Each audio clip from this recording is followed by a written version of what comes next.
Buen día para todos y todas. Feliz mañana de jueves 17 de noviembre de 2022. Comienza así el programa número 53 de Voces del Interior, el primero del segundo año ya, ¿quién iba a decir? Y como de costumbre le vamos a dar la bienvenida a nuestras compañeras hoy de conducción, porque bueno, Juan Landaco falta con aviso. Así que se me corrió Sarita, bienvenida Gabriela. Bueno, muchas gracias. Feliz mañana de jueves para todos, para toda nuestra audiencia.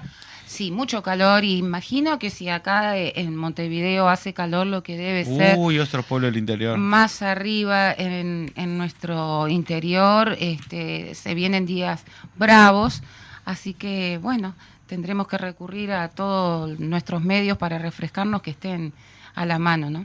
Bueno, Sarita. Y bienvenida, Sarita. Gracias, buenos días para todos y todas. Hoy sin Juan. Hoy sin Juan. Somos mayoría, Gabriela, hoy. Hoy somos mayoría. Significa algo eso. Sí. Siempre. Un programa que conserva la igualdad de género en los conductores. Sí, hoy no. Bien, no importa, sabremos cumplir. Bueno, y sabremos cumplir como hemos cumplido todos los jueves, trayéndoles los temas del interior en clave informativa y de opinión, pero también compartiendo con nuestra audiencia la posibilidad de que se comuniquen con nosotros.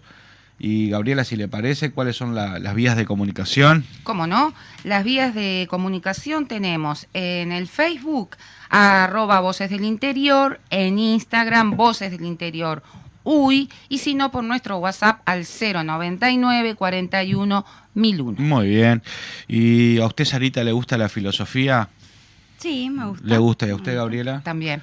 Porque hoy es el Día Mundial de la Filosofía, así que bueno, es un buen momento para reflexionar acerca del uso que le damos a esta ciencia o a esta disciplina, como le quieran decir.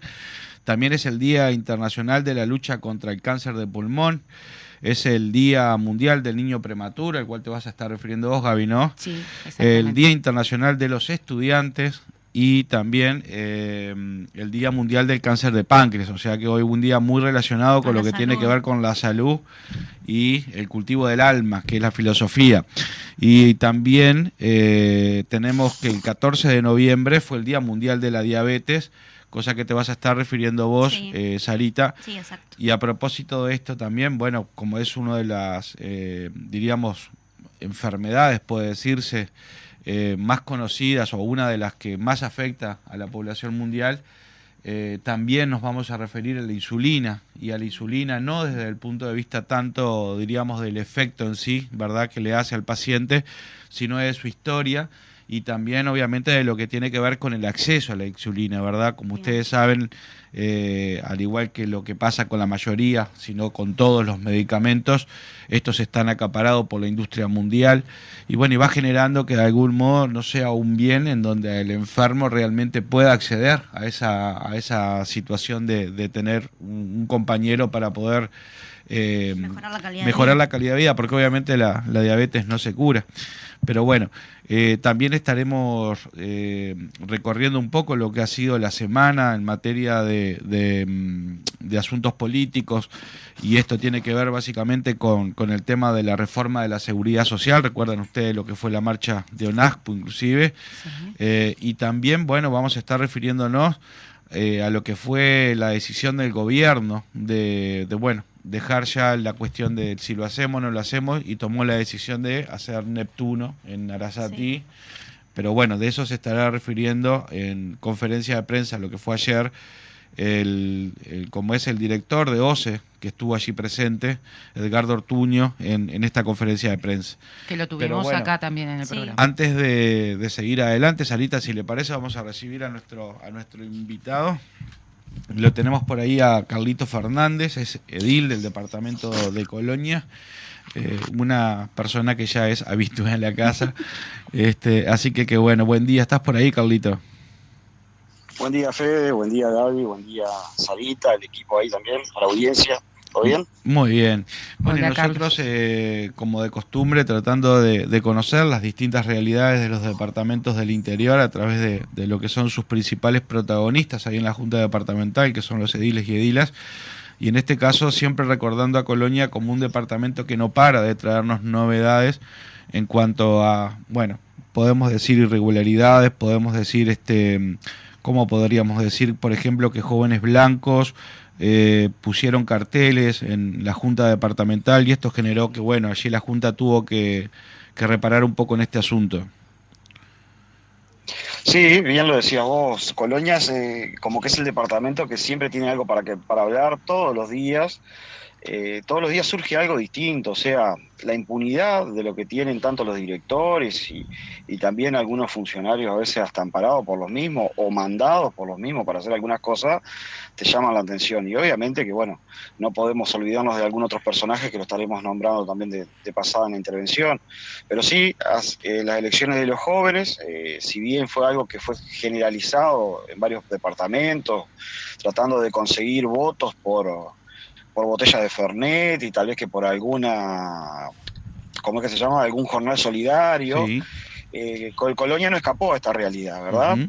Acá en Juan Lacase ahora sale el diputado del Partido Nacional a decir que Juan Lacase fue una de las localidades que mejor votó, donde ganó el moderadismo en el departamento, pero Juan Lacase tuvo una muy buena votación.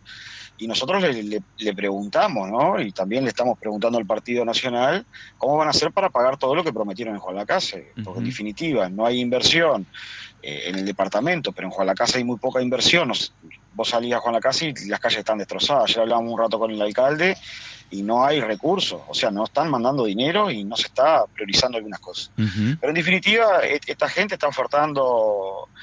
aparte de la botella de Fernet, alguna pasantía, algún tema de pasajes, becas, y bueno, nos llegó el audio de un concejal del municipio de Juan Lacase, donde plantea que bueno, que si bien ellos no prometen nada, pero tienen muchas posibilidades, ya que bueno, son la lista del intendente, que ellos tienen las becas, los pasajes, vuelve a remarcar que no prometen nada, pero hay grandes posibilidades, o sea, siempre utilizando las necesidades de los demás para bueno, tratar de buscar sus beneficios propios. Uh-huh. Y bueno, se realizó una conferencia de prensa en la Junta Departamental, realizada por los jóvenes, es más, el que ganó la elección del Partido Nacional, que Cedil también realizó una conferencia en la Junta Departamental colocando cartelería política en la ventana de la Junta. Llamamos al presidente de la Junta para trasladarle la molestia, porque bueno, sabemos que es una institución pública y que es de todos los partidos y no es una cuestión de que ellos se puedan apropiar y ganarse como quieran, cuestión que el presidente de la Junta no lo sabía. Después tuvimos en sala también una discusión, porque se estaba tratando un tema de regularizar la cartelería y de que se respeten las instituciones públicas en la campaña política, pero ellos no lo hacen. Bueno, ahí tuvimos un entredicho bastante pesado con el Partido Nacional, se enojaron mucho porque le pasamos el audio del muchacho ofertando ciertas cosas y que bueno, siempre el mismo manejo, ¿verdad? Y también le preguntábamos y le realizamos un pedido de informe que tienen 20 días, esperemos que en los 20 días, porque es el único pedido de informe que ha entrado a la Junta Departamental, los otros van todo al Ejecutivo, uh-huh. Pero este fue directo a la Junta. Que nos contesten a ver por qué también utilizaban a los funcionarios, la institución en sí también como comando electoral y la bancada del Partido Nacional para reunir al comando electoral, que no tiene nada que ver con la Junta Departamental. Uh-huh. Están en un brete, están muy molestos, pero bueno, en definitiva, lo decías vos, ¿no? A veces nosotros trasladamos denuncias, pero también las propuestas. Bueno, en este caso nos estamos trasladando más denuncias tal vez, porque es lo que está pasando el día a día, pero las propuestas que llevamos a la Junta Departamental, que son varias también, no están siendo presentadas, no están siendo... A veces pasan por la Junta y terminan en el Ejecutivo y son archivadas y lamentablemente uh-huh. Esto nos preocupa. Y Carlitos, una pregunta, ¿qué decía el cuerpo de ediles y edilas con respecto a este planteo que ustedes acusaban de, por ejemplo, poner material de campaña visiblemente, obviamente, en la sala de sesiones? Sí, fue en la parte de la institución afuera, pero después también ellos utilizaron ellos después también estaban utilizando como comando electoral la bancada del Partido Nacional adentro de las instituciones uh-huh. Para resolver todo lo que es las urnas, todo el mecanismo eleccionario. Ahora, cuando nosotros planteamos este problema es porque sale un expediente, justo ese día se trataron varios temas ambientales y también la contaminación visual y demás relacionado con la campaña política. Partido Nacional presenta un proyecto donde el mismo proyecto dice que no se pueden poner cartelería al lado de ninguna institución pública, ¿está? Entonces yo me vi muy tentado en decirle, pero ¿cómo? Hacen la demagogia, presentan un proyecto y ustedes hacen otra cosa. Ustedes dicen que porque a ver, acá que lo que tenemos que discutir es el financiamiento de los partidos políticos, claro, las campañas que son injustas. ¿Cuál es el gran problema que hay cuando se utilizan las estructuras de las intendencias, en este caso, o del Estado, para poder tener un beneficio propio? Y ahí cuando les ponemos el audio donde tenemos un concejal, porque el concejal del Partido Nacional en Juan Lacase, que dice que están estas posibilidades, grandes posibilidades de los pasajes y demás, vos decís, se ofenden, se enojan, cortaron los micrófonos, cuarto intermedio, se armó un desbole bárbaro, ¿no? claro. Después quisimos hacer alguna intervención, todo el tiempo cortando, nos cortaron la palabra nuevamente. O sea, el problema es que la 1001, en este caso, plantea cosas que a ellos les molestan. Claro. Ese es el problema más grande.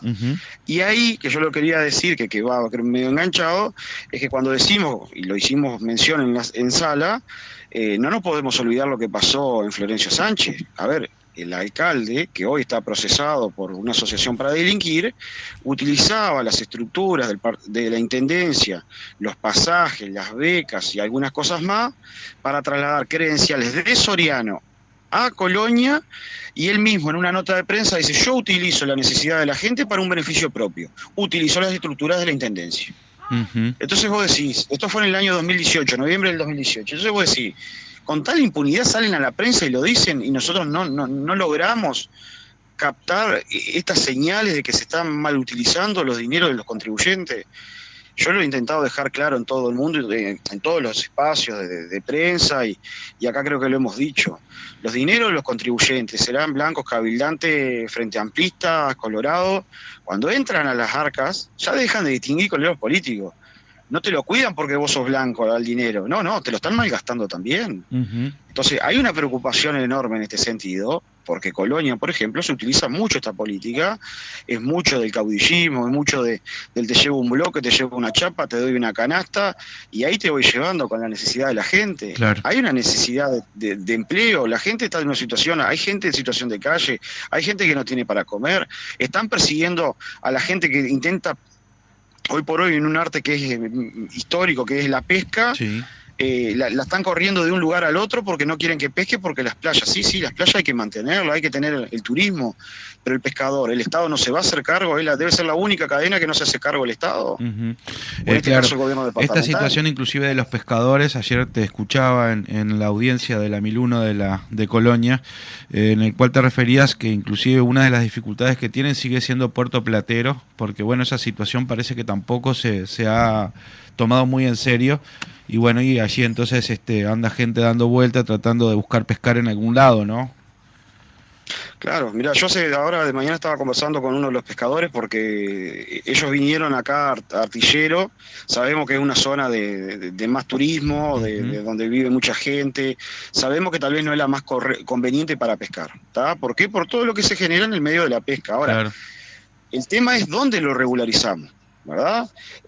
Bueno, busquemos una entrada, busquemos una bajada a la playa, busquemos que haya controles de que el mismo pescador me decía: oye, vos Carlos tenés razón, vos, si nosotros por culpa de uno vamos a pagar todo, bueno, que alguien controle si tiramos tripas, que alguien controle si ensuciamos, claro, si lo hacemos que nos pongan una multa y después que nos saquen si tenemos una reincidencia en el tema. Dice, pero nosotros necesitamos vivir. ¿Qué es lo que quieren? ¿Que nosotros salgamos a robar? ¿Que nosotros vendamos droga? ¿Que nosotros hagamos esto? Claro, además llama la atención que en un departamento que es netamente costero, o sea, no exista de parte o de las autoridades nacionales o propiamente de las autoridades departamentales un abordaje, diríamos, que tenga que ver justamente con este tipo de producción, ¿no? O sea, que no solamente obviamente trae aparejado de que van a tener disponible el pescado, sino que también se pueden formar fuentes de empleo organizadas que de algún modo hasta beneficien el agrupamiento, ¿no? O sea, con políticas verdaderas. Eso que decías vos, por ejemplo, asegurándole los lugares para la limpieza. Atado, esto ya viene con un histórico, ¿verdad? ¿Cuál es el histórico? De que lo vienen corriendo por el litoral. De Salto hacia abajo vienen corriendo los pescadores. Ustedes se acuerdan que hace unos meses andaba por ahí el presidente y los pescadores le hacían el reclamo porque la FLU también ahí habían hecho alguna cuestión para sacarlos, y siempre el pescador molesta. Ahora, yo pregunto, la pesca el pescado que comemos o que deberíamos de comer en nuestra dieta, los que por lo menos comemos carne, ¿verdad? Te aconsejan que tenés que comer pescado una vez por lo menos a la semana por los nutrientes, por los omega, por un montón de cosas. Donde vos tenés un lugar donde podés desarrollar la pesca, que yo no estoy diciendo de matar indiscriminadamente, no, controle, porque eso lo controla Dinara y te ponen las mallas de las medidas que tienen que ir para matar o pescar lo que tenés que pescar, no más chico para no hacer depredación. Tenés una fábrica hoy que se instala en Juan-Lacase que recibe 10.000 kilos de pescado en temporada, o sea, 10.000 kilos de pescado que iba a entrar ahora, por día, no va a entrar. Entonces, es una fuente nueva de trabajo en Juan-Lacase que se rasgaron la vestidura del Partido Nacional diciendo, nosotros la trajimos y ahora le sacan los pescadores. Si no hay pescadores, no hay fábrica. Sin duda. Es un 2 más 2. Y otra de las cosas que también está llamando la atención allí en Colonia es lo que tiene que ver en torno al juicio político que vos nombraste justamente al alcalde hoy de Florencio Sánchez. ¿En qué anda ese tema? Bueno, ahí es una de las cosas, ¿verdad?, que a uno le sigue dando vueltas, entre otras. Es preocupante que, bueno, ya sabemos lo que le quieren hacer a Carolina Cose, que ya aprovechamos también mandarle un saludo, lo de juicio político, por esto, por el otro, y el Partido Nacional se raja las vestiduras nuevamente, que son los mejores del mundo, los más transparentes, todo, bárbaro. Ahora, yo no he sentido que ninguno se mueva por el juicio político de Sánchez ni del hijo.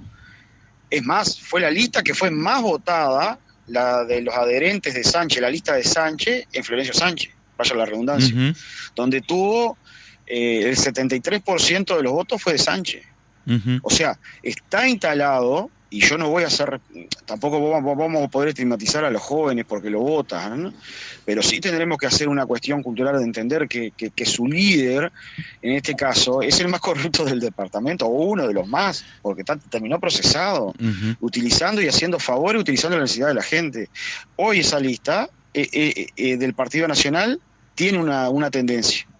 Es más, yo tengo algún dato de que se está manejando, que bueno, ni bien salga, va a salir antes de las elecciones porque el tipo quiere ser diputado.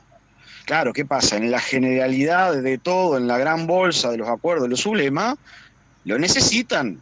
Claro. Por eso no van a hacer un juicio político. Claro. En la gran generalidad y en los grandes sublemas, lo necesitan para asegurarse la intendencia de Colonia.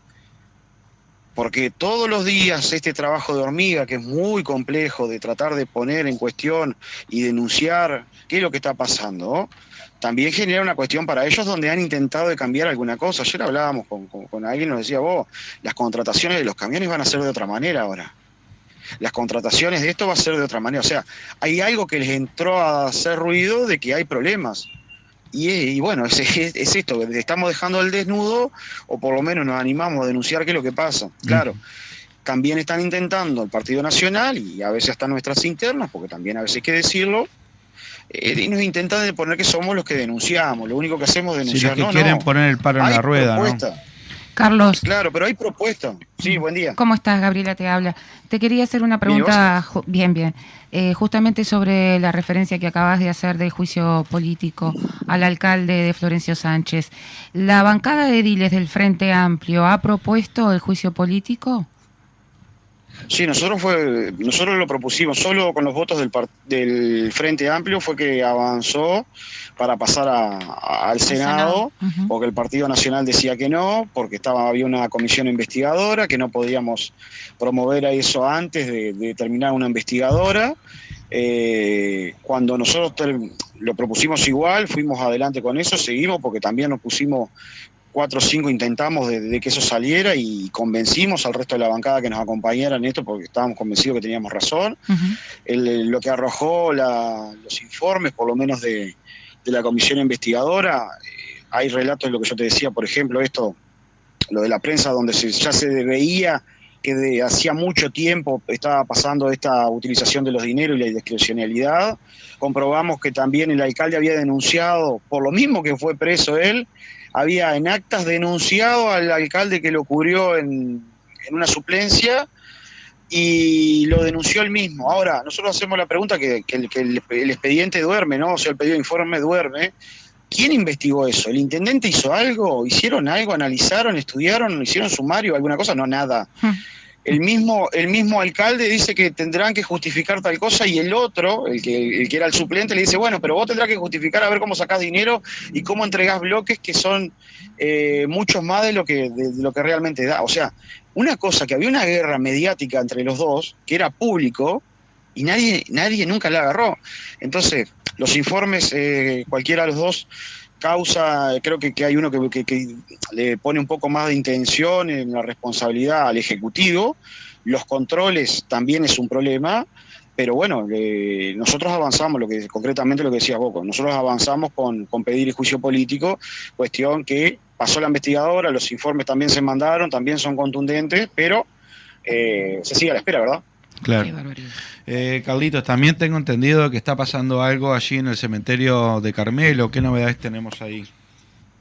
Sí, el cementerio de Carmelo el otro día, lamentablemente, nos tocó despedir a la mamá de una camarada, la mamá de Norma Ortiz. Que le mandamos un saludo grande. A Irma Tavares Ortiz, que también era una camarada, una compañera muy querida. Aparte, bueno, yo en mi caso tenía una relación especial porque, bueno, hasta me tocó pasar alguna Navidad por alguna situación particular mía, que andábamos medio bajoneados porque no teníamos los gurises acá, que se habían ido para Rocha justo.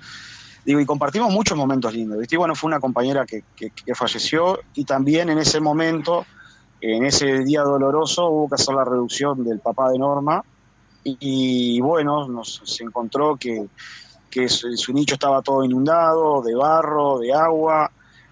Bueno, después eso se hizo toda una denuncia, se trató de solucionar, lo decimos también que el director de Necrópolis se puso a la orden de la familia para ayudar, pero bueno, es lo que decimos siempre, si no tenés una voz o si no tenés algún dinero o alguna cosa, a veces es muy complejo que se lo escuche con igualdad a todo el mundo. Acá hay un problema de las estructuras que están rotas, filtraciones, no hay mantenimiento. Bueno, y ahora estamos intentando de que a raíz de este caso conversar con los familiares de los otros restos que hay alrededor para tratar también de buscar una solución y que bueno, que tengan su sepultura en paz, ¿verdad? Y bueno, y en condiciones. Digna. Bueno, Carlitos, muchísimas gracias por estos minutos que nos atendiste. Sé que estás un poquito complicado en el día de hoy, así que te agradecemos el doble por haber accedido a este breve contacto, y seguimos en esta línea de seguir conversando y bueno, y tratar justamente de que estos temas que a veces parecen tan invisibles empiecen a ser más visibles, no solamente a nivel de país, sino principalmente dentro de los propios colonienses, que a veces llama la atención como todas estas situaciones que se describen sigan generando gobiernos en la misma línea, ¿no? Así que bueno, sí, claro. Carlito. Yo como siempre agradecerle a usted el espacio, y yo creo que es necesario, como siempre lo digo, que se conozca también en la capital y alrededores, porque este programa no solo en la capital, sale a todo el país, que se enteren de lo que pasa en Colonia. La impunidad es tal que hace unos días hacíamos una publicación donde un director se pasó el fin de semana veraneando con la camioneta de la Intendencia, sí, mientras cambiaba las lonas y reparaba su yate. O sea, llegamos a un punto tal que ya les importa nada. Pero bueno, seguiremos en otro programa y les mandamos un abrazo grande. Dale, un abrazo grande, Carlitos. Bien, así dejamos atrás entonces este contacto con el edil de Colonia, Carlos Fernández, que bueno, estuvo reflexionando un poco acerca de lo que fueron las elecciones de los jóvenes blancos en aquel departamento.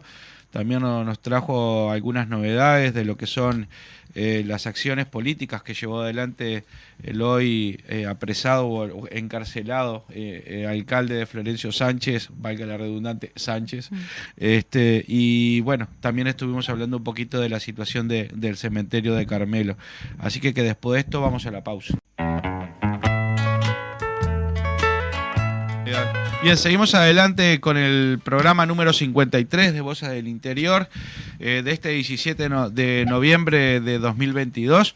Y bueno, y como le decíamos al comienzo, el pasado lunes. 14 de noviembre, que fue el lunes, fue el Día Mundial de la Diabetes. Y bueno, y a propósito de esto, nuestra columnista Sarita va a referirse a eso. Exactamente. Cada 14 de noviembre se conmemora el Día Mundial de la Diabetes, una oportunidad para crear conciencia sobre el impacto de la diabetes en la salud de las personas, para destacar las oportunidades que existen para fortalecer la prevención, el diagnóstico y el tratamiento de la diabetes. El tema de este año es Educación para proteger el mañana.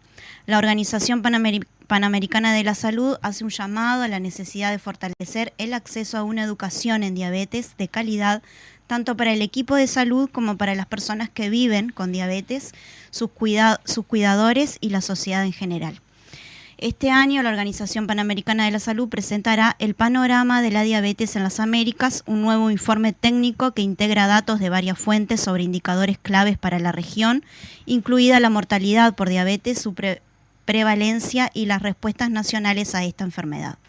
Aborda también problemas críticos de nuestro tiempo, como lo es la relación entre la diabetes y el COVID, la situación de la diabetes en las poblaciones indígenas y el acceso a la insulina a 100 años de su descubrimiento. El número de personas que viven con diabetes en el mundo aumentó de 108 millones a 420 millones en los últimos 30 años. 62 de estos millones están en la región de las Américas. Este número se ha más que triplicado en la región desde 1980 y podría ser aún mayor, ya que el 40% de las personas con diabetes desconocen su condición. La carga de enfermedad asociada a la diabetes es enorme y creciente.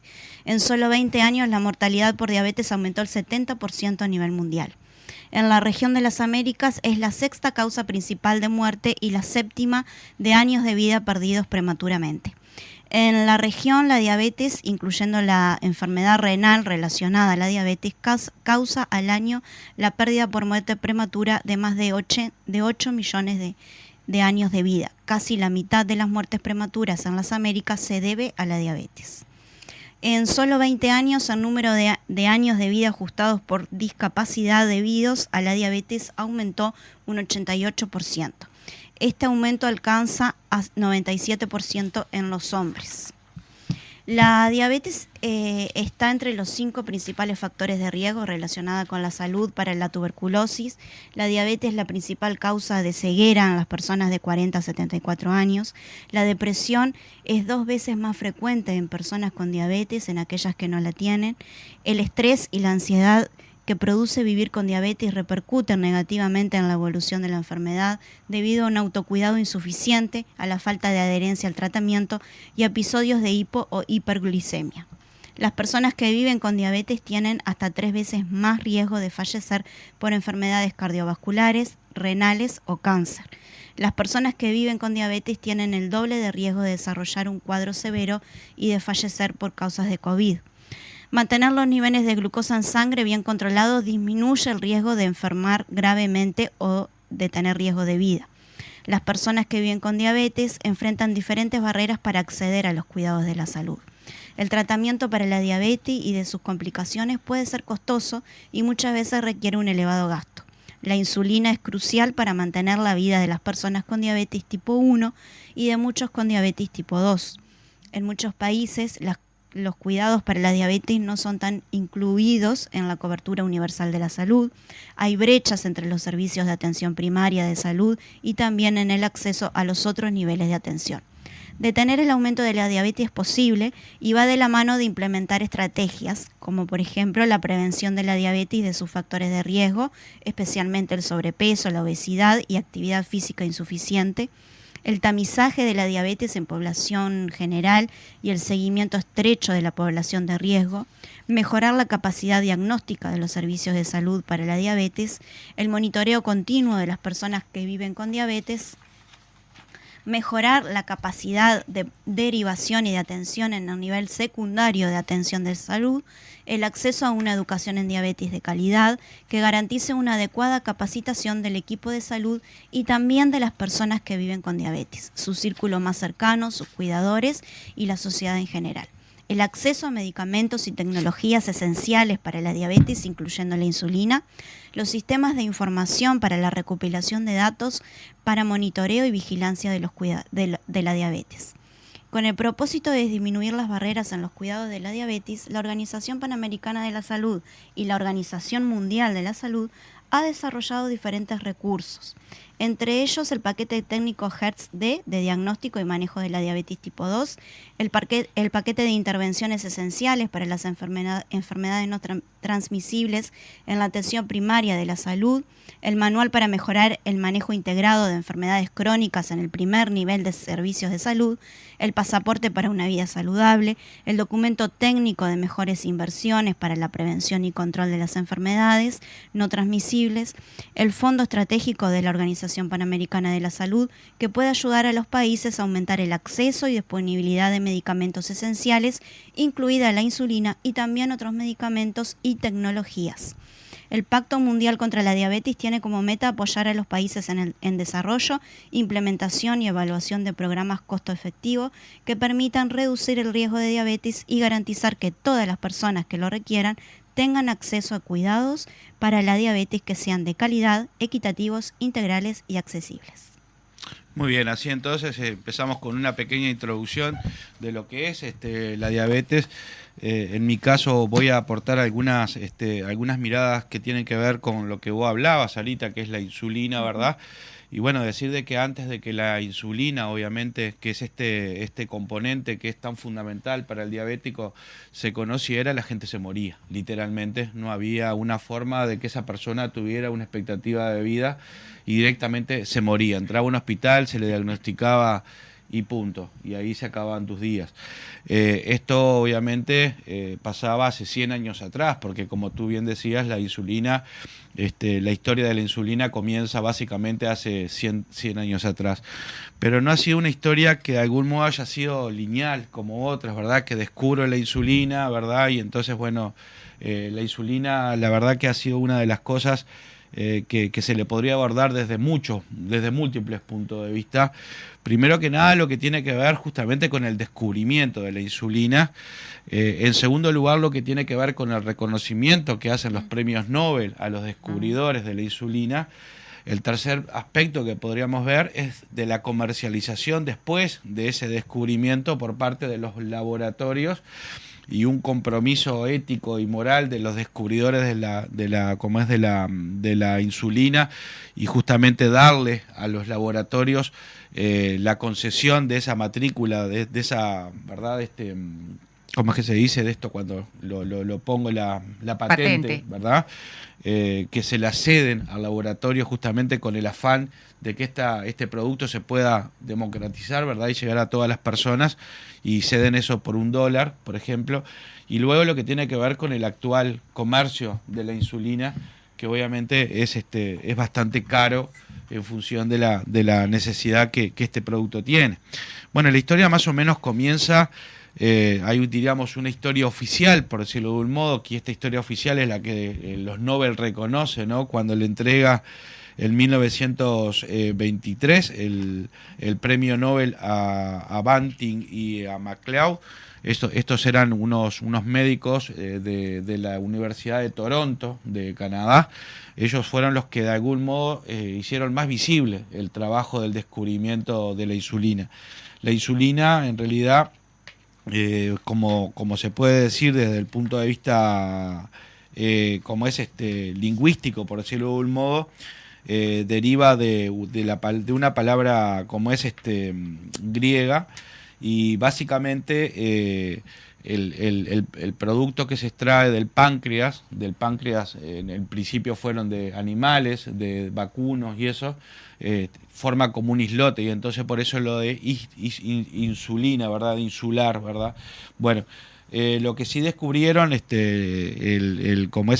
distintos científicos que le fueron antecediendo a Banting principalmente, fue que obviamente que la enfermedad tenía que ver con una secreción que no se producía de insulina en el páncreas, y esto hacía entonces de que no se pudieran controlar los niveles en sangre, o sea que los niveles en sangre subieran hasta tal punto de que obviamente esto le generara todos los cuadros adversos que le genera a un diabético, ¿no? O sea, cansancio, bueno, en fin, todo ese tipo de cosas que lo lleva a la muerte de no recibir el tratamiento.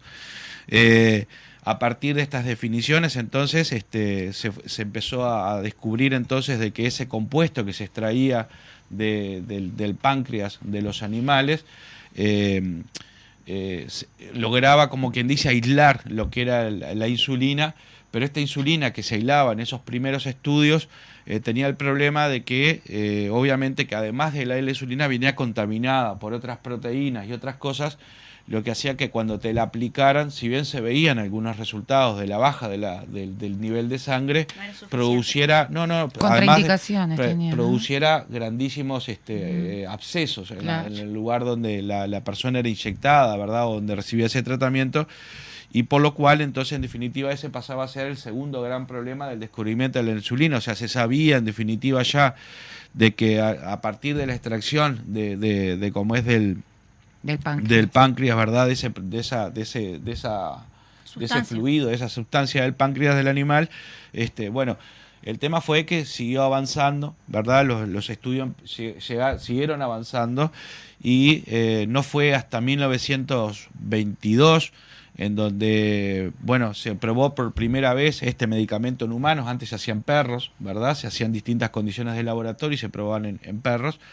Cuando recibe un jovencito de 14 años que llega a un hospital, y bueno, y entonces ahí este producto que ya se había desarrollado, que era un compuesto que lo estaba haciendo Frederick Banting y su colaborador que fue Charles Best, estos son los dos realmente, diríamos, científicos que se ocuparon de esto, bueno, propinaron ese medicamento en Leonard Thompson, un jovencito de 14 años, como decía, cuyo cuestión clínica era que ya estaba crítica. Ya estaba, o sea, no tenía futuro, ¿no? Desahuciado. Bueno, le ponen le inyectan este componente, no se logran verdaderos como resultados, inclusive lo que se logra es ese absceso que se decía, ¿verdad? Por lo que estos dos científicos dicen de que bueno, no se lograron los resultados esperados y el experimento como que quedaba colgado, se decide no aplicar de vuelta en seres humanos. Esto fue 2 semanas antes de lo que va a ser el verdadero comienzo de la insulina, cuando el científico McCollin, creo que es, ya le voy a decir exactamente el nombre, Collip, va a darse cuenta que en definitiva, utilizando alcohol en una cantidad adecuada, lograba entonces que el aislamiento de la insulina fuera puro, o sea, quedara sin ningún tipo de contaminantes, que básicamente son proteínas, que además ya vienen mezcladas con esa extracción de esa insulina, ¿no? Entonces Collip logra dar un producto puro y se le vuelve a aplicar a este jovencito Thompson a los 14 años y la mejora fue inmediata. Desde ese momento entonces es cuando se puede decir de que la insulina tenía las condiciones clínicas para poder ser usada. El tema fue, obviamente, que este descubrimiento fue generando la circunstancia de, bueno, ¿qué hacemos con esto ahora, no? La cuestión es que, bueno, la Universidad de Toronto va a hacer un acuerdo con lo que hoy es una de las principales fabricantes de la insulina, como es ya le voy a decir exactamente el nombre, Eli Lilly, que es un laboratorio, una farmacéutica que se encargó entonces, mediante acuerdo con la Universidad de Toronto, de producir esto. El acuerdo que llevó a la Universidad de Toronto a cederle a Lilly, como es la patente que en realidad obtuvieron en 1923, fue de que, bueno, ellos decían de que los imitadores podían producir insulina de mala calidad, o en fin, entonces ellos lo que se querían asegurar era la calidad de la insulina y ceden todos sus derechos de patente, que lo tenía la Universidad de Toronto, a este laboratorio por una módica suma de $3, una por cada uno de los científicos que trabajó, con el compromiso entonces de que el laboratorio se ocupara de la elaboración de la insulina. Esto generó también, obviamente, que en 1923, como le decía, se le reconociera el trabajo científico a este equipo de la Universidad de Toronto y le dieran el premio Nobel, pero se lo dan solamente a Banting y a MacLeod. MacLeod era el jefe del departamento de esta gente, y Banting era el principal, diríamos, científico, pero Banting se apoyó muchísimo en lo que iba a ser este otro científico, que ya le dije el nombre, que era No, el otro. Bueno, en fin, ya se me va a acordar. La cuestión es que Best. Banting y Best fue el equipo, diríamos, que más trabajó en esto. La cuestión que se le da entonces a MacLeod y a Banting y queda fuera Best y queda fuera Collins, en realidad, de la entrega. Esto es lo que generó durante la historia múltiples roces, porque claro, le dieron el premio y estos quedaban como, bueno, nosotros también descubrimos la cuestión, ¿no? O sea, sin el aporte de Collins y sin el aporte de Best, ninguno hubiese terminado el trabajo. O sea que en realidad se consideró muy injusto la medida. Pero no solamente esto, sino que esto es la historia oficial, como le decía, porque hay una historia anterior de descubrimiento de la insulina que ya se había hecho, por ejemplo, que fue en el caso de, como es, el científico Schweitzer, que él ya había hecho todos estos descubrimientos, o sea que sabía que con ese líquido pancreático que se obtenía, entonces bajaban las cuestiones. La cuestión es que este científico hasta logra patentar eso, en 1917, por ahí más o menos, o 1909 recibe la patente de este descubrimiento y la Primera Guerra Mundial le impidió a este hombre seguir avanzando con los estudios. Él llegó al mismo problema que era que a partir del descubrimiento de la insulina, aplicar la insulina lo que generaba como adverso era muchos vómitos, mucha fiebre, y además abscesos, ¿verdad?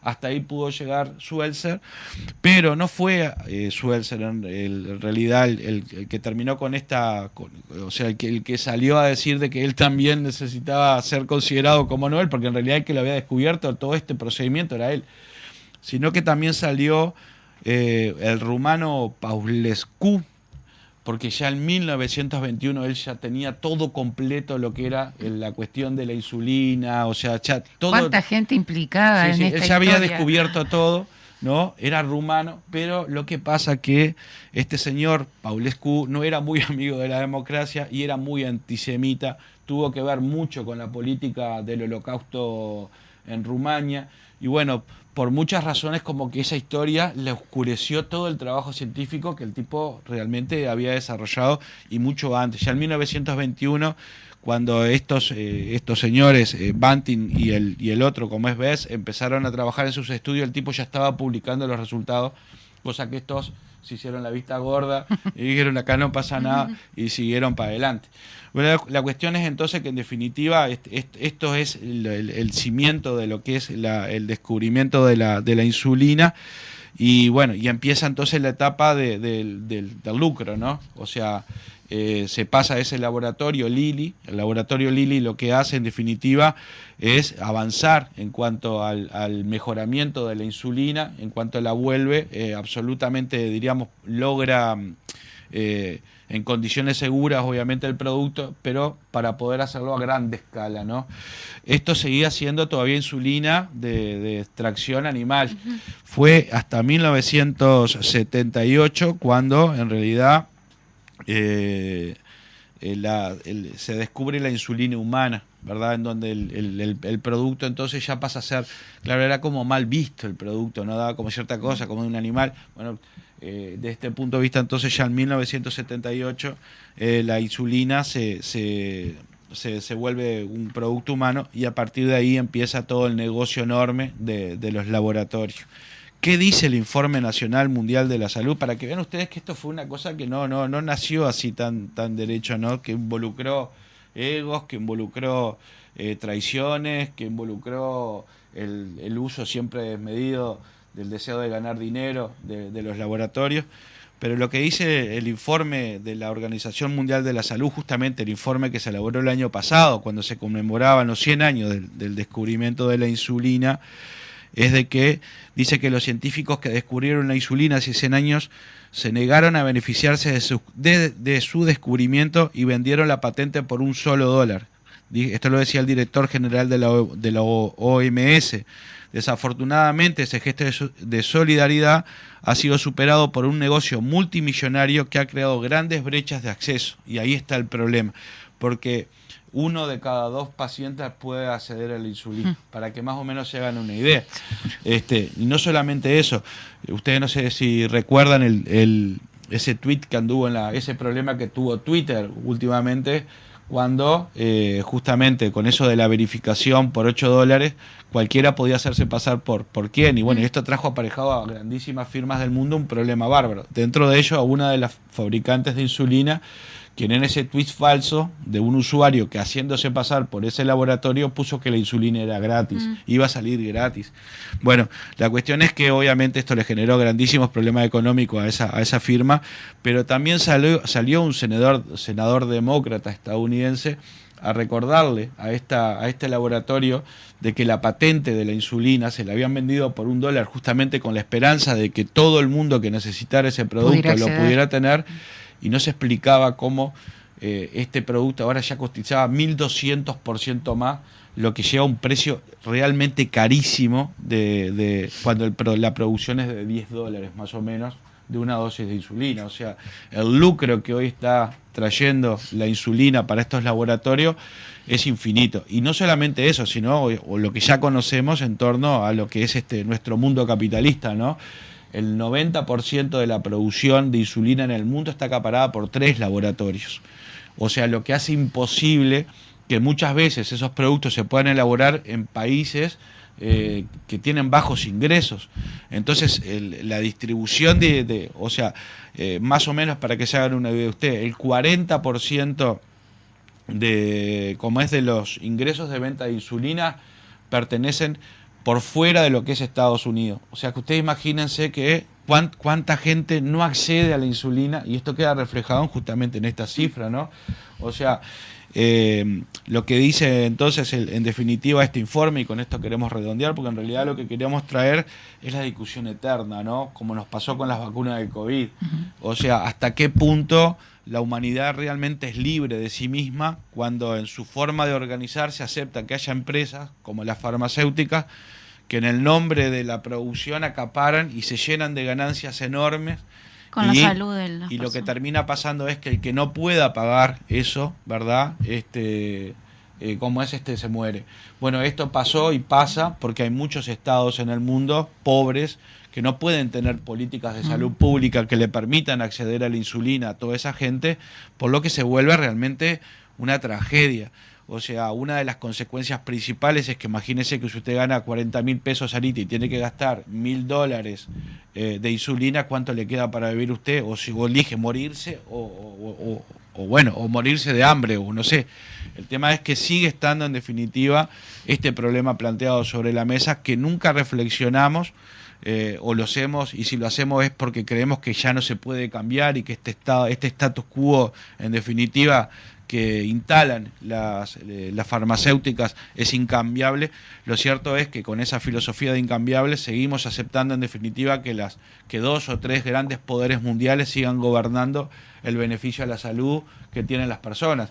Y ahí nos encontramos con estados indefensos o pobres que no tienen los recursos como para poder hacer frente a este tipo de cosas, y termina pasando lo que pasó con la vacuna de COVID, que mientras en algunos países iban por la tercera dosis, en África recién se enteraban que estaba la vacuna. O sea, en definitiva, el acceso a los remedios de la humanidad no es para todos, y si lo es, en definitiva es siempre mediante un lucro, el cual usted tiene que aceptar, o bueno, en consecuencia, ya sabe lo que le va a pasar. Pero además que no es puntualmente la insulina. Si la jeringa. Claro, si dependes de la insulina, también eso tiene otros elementos a tener en cuenta, como por ejemplo para los niños es muy importante depender de una bomba de insulina, sí, que también eso viene relacionado con la capacidad que tienen los estados de tener poder tecnología, claro, de poder acceder a esos elementos de la tecnología que ayudan a la calidad de vida del paciente, y también en qué entorno está ese paciente. La verdad que factores. Yo creo que todos en nuestro mundo cotidiano tenemos un conocido que tiene diabetes. Inclusive yo he tenido la desgracia de conocer personas que han fallecido, ¿verdad? Después de largos tratamientos de insulina. Lo más común son amputaciones primero, sí. O sea, empiezan por son cuadros clínicos muy difíciles, sí, realmente de asumir. Por eso la importancia de los pesquisamientos, o sea, de tener una política pública de que te hagan los análisis, claro, cómo van a las escuelas para, claro, sí, para ver las pesquisas de la vista, ahora se está incluyendo de los oídos, también con el tema de la diabetes. Y ¿no? además todo lo que implica para el paciente que es insulino dependiente, el convivir con esa situación frecuente de tener que inyectarse, porque además implica todo un modo, una cultura en torno a eso, ¿no? Sí. Tiene que tener muy claramente lo que tiene que hacer, o sea, si usted se pone de más o se pone de menos, esto le puede generar hasta inclusive hipoglucemia, Sí. que viene a ser cuando contradictoriamente al diabético le baja la sangre, ¿verdad? Esto por eso es que a veces se toman un vasito de Coca-Cola, Sí. un azúcar, un torrecito La importancia de azúcar, de la alimentación la también. alimentación, del deporte, o sea, sin duda que es una enfermedad que como otras tantas, al paciente en general le insume. Y además que siempre cuando tenés algún tipo de estas enfermedades, porque lo conozco por el caso renal de mi hija, siempre tenés además otra patología que te complica. Claro. Porque sí. también te puede influir en la parte renal, Sin en duda la que parte sí. cardiovascular. Sin duda que sí. Los cuidados son máximos. Bueno, de esta manera entonces adherimos a ese Día Mundial de la Diabetes y bueno, quisimos hacerlo de una perspectiva no solamente del punto de vista de la información médica, sino además también reflexionar en torno a esto que le decíamos que es el acceso a la salud en estos sistemas que si no tenés para pagar te morís. Y Exacto. esto está pasando inclusive hasta en nuestro país, cuando muchas veces golpeamos la puerta de la farmacia y nos dicen de que ese medicamento no está. Y bueno, vamos ahora entonces a avanzar con el programa planificado para el día de hoy y vamos a recibir la opinión del presidente del PIT-CNT, quien ayer Marcelo Abdala, quien en la salida de la comisión que estudia el proyecto de la reforma de seguridad social era abordado por la prensa.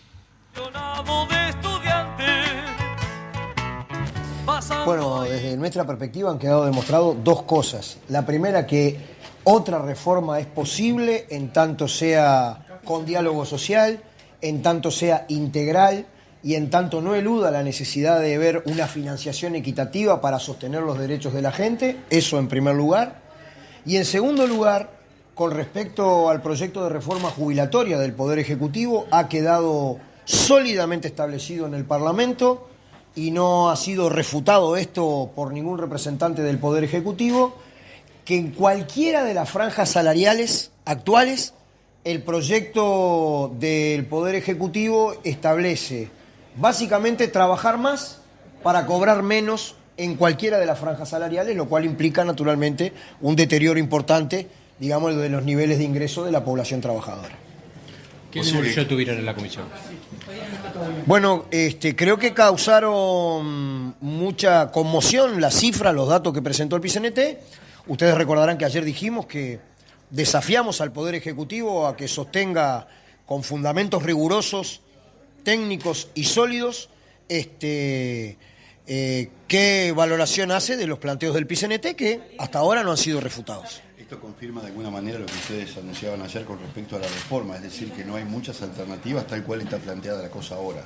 Es que hay que tomar por otro camino. Esta es una reforma jubilatoria que no toca la financiación y que te hace trabajar más para cobrar menos.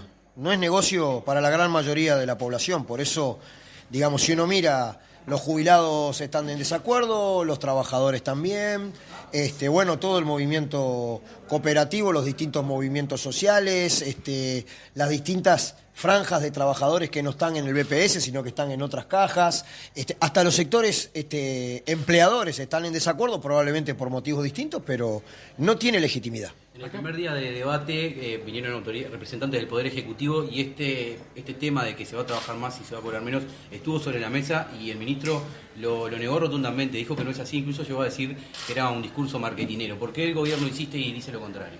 Bueno, al parecer ellos no están pudiendo sostener con números esos abruptos publicitarios, ¿no?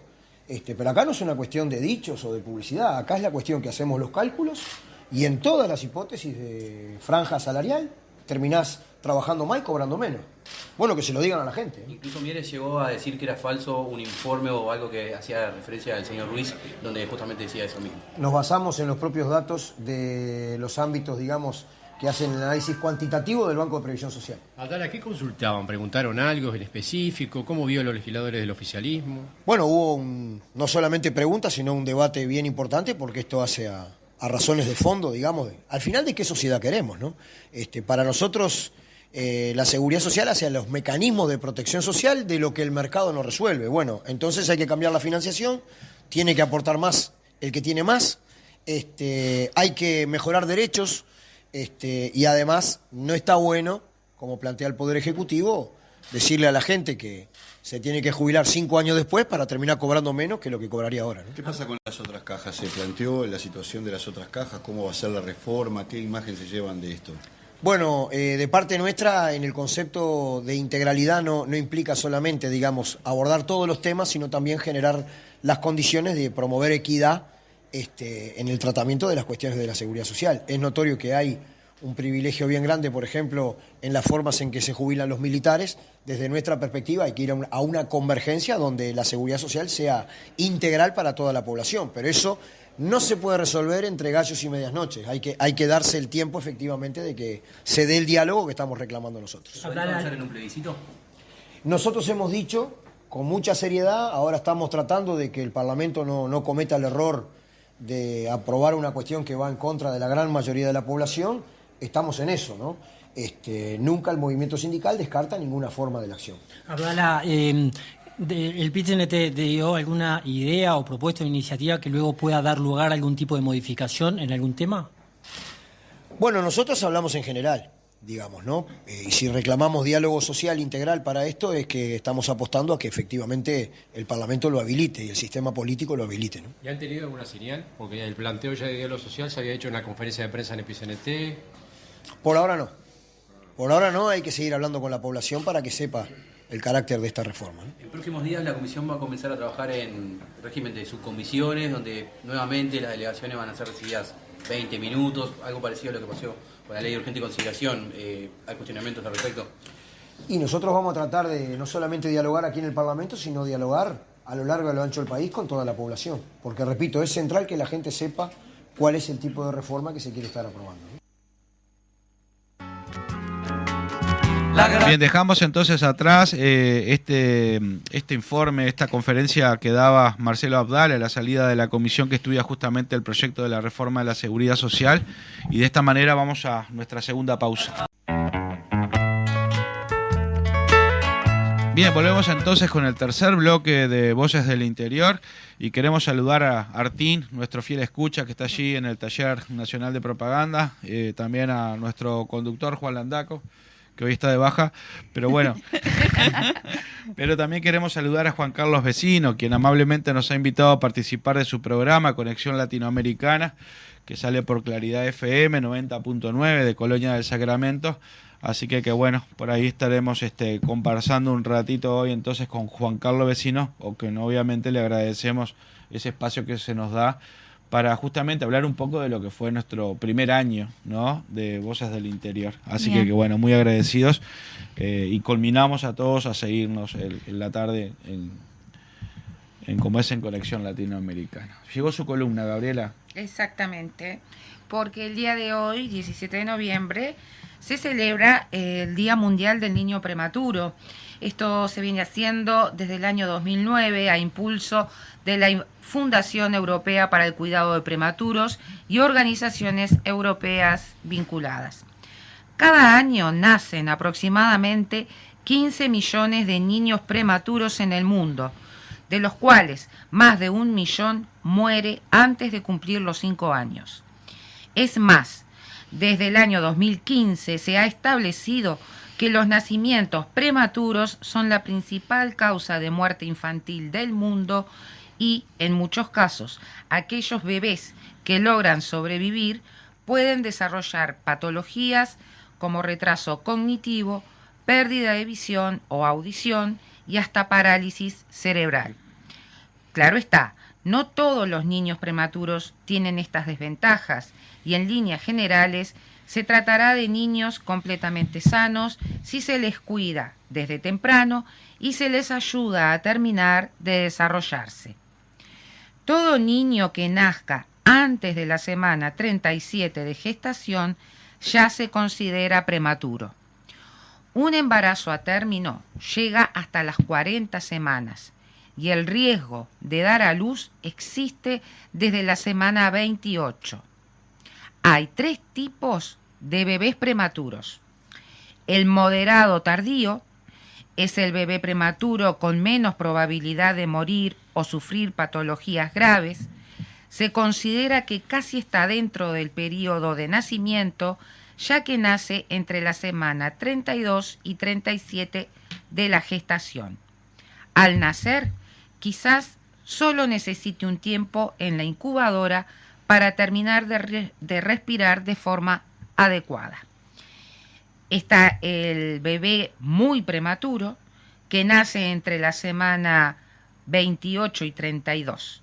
Este bebé sí necesitará pasar mucho tiempo en la incubadora mientras se terminen de madurar algunos de sus órganos. Tienen altas probabilidades de sobrevivir y quizás solo presenten defectos visuales o algún problema de audición nada grave. Todo dependerá de cómo sea el parto y de las condiciones de salud de la madre. Y por último, el prematuro extremo es el que nace antes de la semana 28. Son los bebés con mayor probabilidad de morir y suelen tener graves deficiencias en su desarrollo si llegan a sobrevivir. En nuestro país, en la maternidad del Hospital Pereira Rosell, nacen 3 niños prematuros por día y un prematuro extremo con peso menor a 1 kilo cada 5 días. Durante el periodo que el prematuro debe permanecer internado, que puede llegar hasta los 3 meses, recibe medicación, respiración asistida y es alimentado por vía intravenosa y luego por sonda, además de enfrentar en algunos casos operaciones y tratamientos invasivos. Existen muchos factores relacionados con los nacimientos prematuros, pero lo fundamental es que gran parte de ellos se pueden detectar y evitar si se realiza un adecuado control del embarazo. Algunos de estos factores inducen directamente el trabajo de parto y nacimiento prematuros, mientras que otros pueden provocar un trastorno o enfermedad en la madre o el bebé y requieren un parto anticipado. Algunos de los factores vinculados a la madre son preeclampsia, o sea, presión sanguínea alta en el embarazo, enfermedad crónica, por ejemplo, una enfermedad renal o cardiopatía, infecciones del tracto urinario, vaginales, de los tejidos del feto o la placenta, consumo de drogas y nacimiento prematuro previo. De los factores relacionados con el embarazo podemos citar funcionamiento anormal de la placenta, placenta previa, esto es, en el segmento inferior del útero, desprendimiento de placenta, ruptura prematura de membranas, lo que se llama el saco amniótico, y también demasiado líquido amniótico. Y de los factores relacionados con el feto, citamos, cuando el comportamiento fetal indica que el medio intrauterino no es saludable o en caso de gestación múltiple, por ejemplo, mellizos, trillizos, etc. El control del embarazo es un factor determinante para evitar nacimientos prematuros y bebés con bajo peso al nacer. En las consultas prenatales se controla la salud de la madre y del feto. Dado que la nutrición y el aumento de peso maternos están vinculados con el aumento de peso fetal y el peso al nacer, es fundamental seguir una dieta saludable y aumentar de peso durante el embarazo. El control del embarazo también es importante para identificar problemas y estilos de vida que pueden aumentar los riesgos de trabajo de parto y parto prematuros. Todas las mujeres necesitan controlar su embarazo, ya sean jóvenes o mayores, madres primerizas o madres que ya van por su 5º bebé. Los cuidados prenatales regulares durante el embarazo son un beneficio para todas las futuras mamás.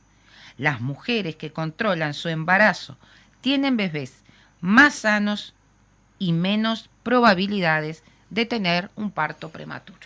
Muy bien, muy interesante la columna. Sí, me siento reidentificada porque mis 2 embarazos fueron de 28 semanas. Ah, Sí, así que pasé por muchas de esas cosas, mis hijas bien, pero más allá de que los embarazos sean controlados, como fue en mi caso, puede pasar que haya un factor sorpresa que desencadene el nacimiento prematuro, que fue lo que me pasó las 2 veces. Las 2 veces. Pero que sean niñas también es un factor positivo.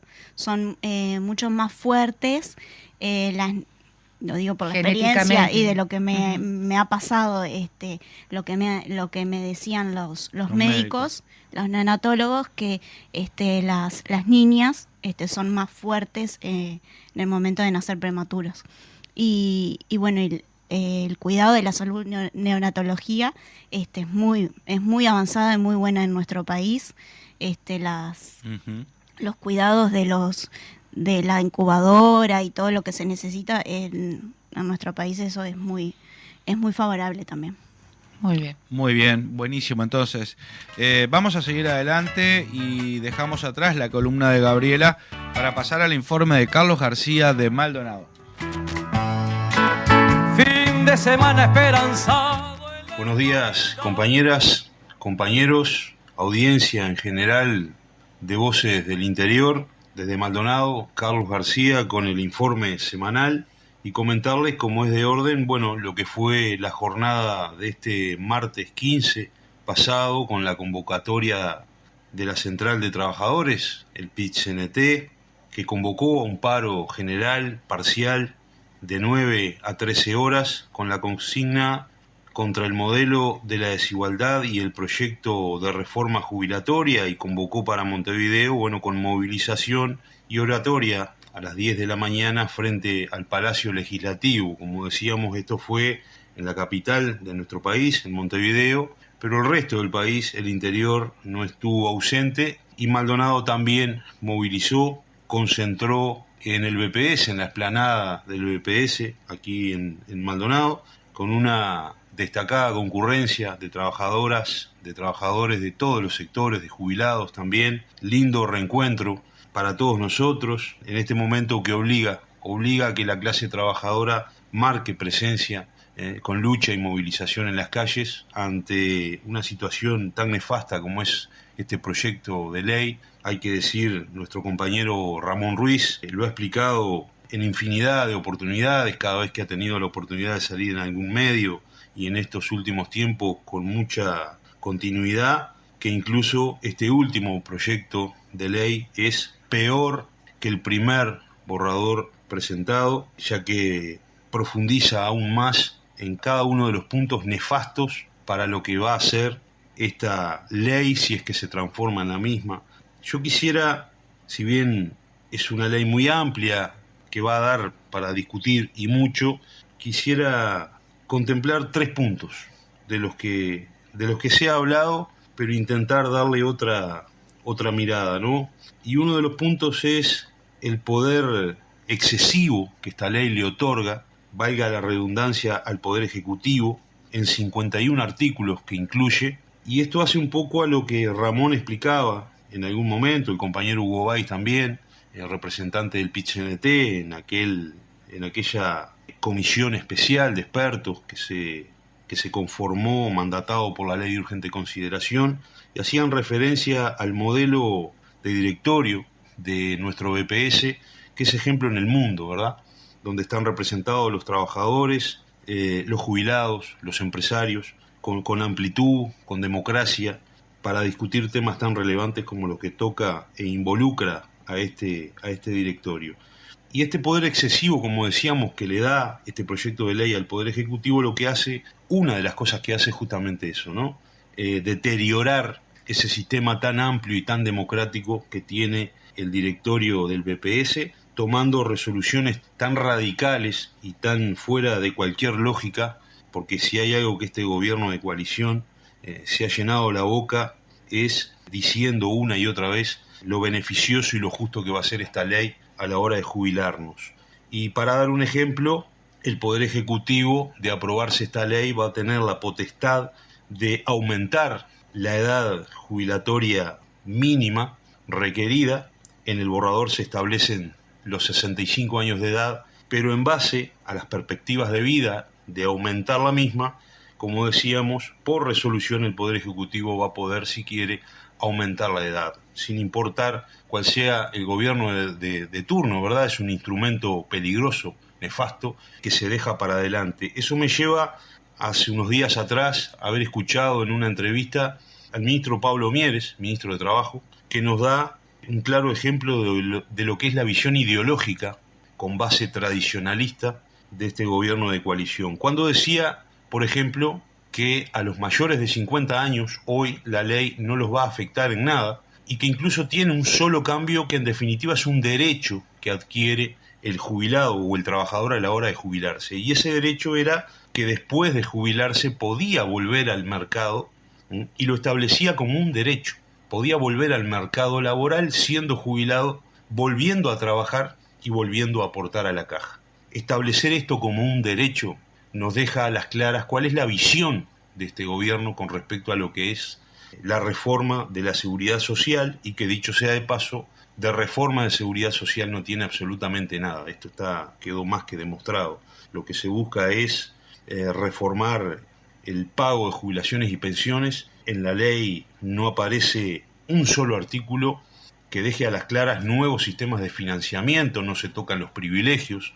En una sociedad donde se mantienen privilegios, se entiende que se profundiza en injusticias. Hasta que no se erradique la primera, no podremos hacer nada para rebatir la segunda.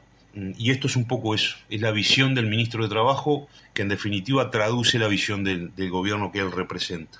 Por otro lado, en el año 95, cuando se aprueba la ley vigente, al día de hoy se establecen los artículos 8 y 28, de los que se ha hablado también, pero hay un detalle que se ha escuchado poco y no es menor, porque esto privilegia a las AFAP, a los bancos privados, las administradoras privadas, que se han llevado en estos años fortunas del bolsillo de trabajadoras y trabajadores. Y ustedes recordarán que en aquel entonces había dos franjas de trabajadores y trabajadoras, unos obligados a afiliarse a cualquiera de las AFAP, pero había una segunda franja de trabajadores, dependiendo de la edad, que voluntariamente podían hacerlo. Eso lo establecía uno de los artículos de la ley, y el otro artículo establecía que por afiliarse voluntariamente iban a tener una compensación de 1,5 veces la jubilación que iban a percibir. Ahora, hay que decir, que no es un detalle menor, que esa compensación que iban a tener por afiliación voluntaria no salía de las arcas de las AFAP, ni siquiera un 50%, ya que el aporte era 50 y 50, tanto para el BPS como para la AFAP, sino que esa compensación salía de las arcas del BPS, solo de las arcas del BPS. En el transcurso de la modificación o de la elaboración de este nuevo proyecto, se determinó que esos dos artículos se iban a eliminar cuando llegara el momento de jubilarse, es decir, yo voluntariamente hasta 2036, 2040 iba a seguir aportando, habiéndome afiliado a la AFAP voluntariamente, y cuando llegara el momento de jubilarse o jubilarme, esos dos artículos se iban a eliminar, lo que quería decir que esa compensación yo no la iba a recibir habiéndome afiliado a una AFAP voluntariamente, y este banco privado, esta AFAP, se iba a quedar con mis ahorros. A propuesta del Partido Colorado, se estableció, se corrigió, que se iban a mantener los dos artículos. O sea que la compensación por afiliarse voluntariamente también se mantendría. Ahora, lo que no corrigieron fue lo más importante, lo que pudieron haber hecho, ya que supuestamente y según este gobierno de coalición, el grave problema que tiene el BPS es el déficit, y mantienen la política de que esa compensación especial sigue saliendo de las arcas del BPS. Para redondear un poco y no extenderme mucho más, porque de todo esto se habló allí en la explanada del BPS el martes 15, en esta convocatoria de la Central de Trabajadores, hay que decir que el sistema de financiamiento del futuro proyecto sí existe, y es el peor de todos, porque sigue siendo el bolsillo de la trabajadora y el trabajador. Y por último, quizás un dato como reflexión, para mantenerlo también ahí arriba de la mesa, porque es importante y porque no se profundiza y no se hablan de muchas cosas que se deberían hablar y que este gobierno convenientemente esconde y rehúsa a la discusión. Se ha hablado mucho también de la baja natalidad y las altas perspectivas de vida, y que ese combo, esa mezcla, esa fórmula hace que a futuro se proyecten menos aportantes a la caja, una población envejecida, cosa que en lo personal a quien habla le hace mucho ruido cada vez que lo escucha, porque hay datos que no se toman en cuenta. Hay una población a la que socialmente estamos renunciando, estamos abandonando. Y voy a dejar un dato como para reflexionar. Es un dato viejo, data del 2010, pero tomé ese año, 2010, porque en aquel entonces todavía la sociedad uruguaya tenía perspectivas de poder hacer algo por esta población. Y nos referimos a la población carcelaria.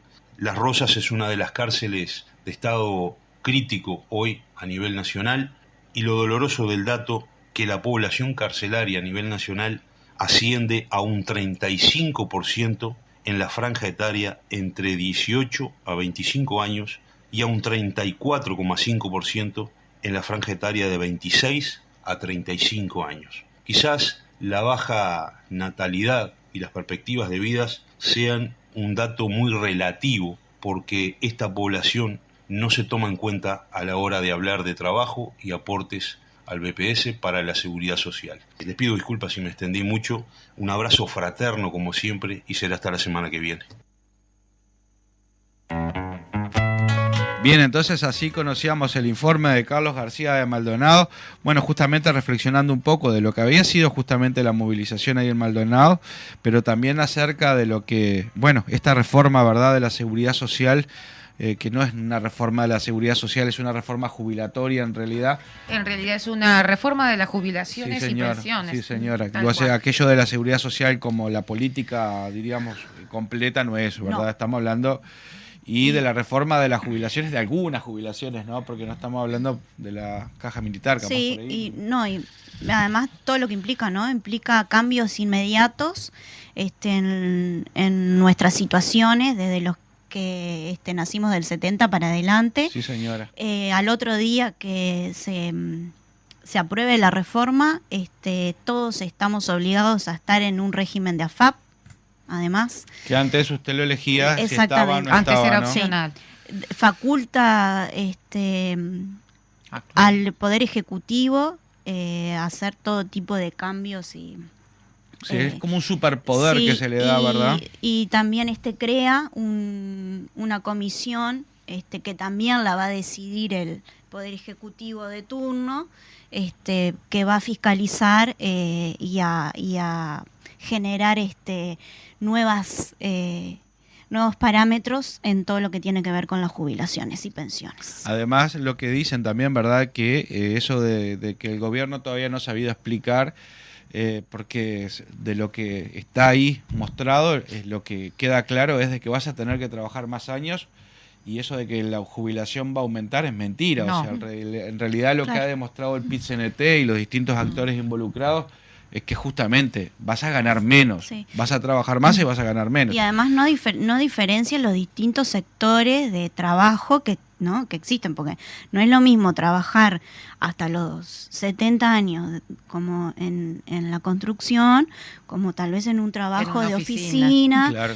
O sea, es parejo para todos sin tener diferenciación en lo que son los distintos tipos de empleo. No es lo mismo haber trabajado en altura durante muchísimos años en la construcción que estar en una oficina, planta, ¿verdad? De productos químicos. Claro, exactamente. O el mismo trabajador rural muchas veces, ¿verdad?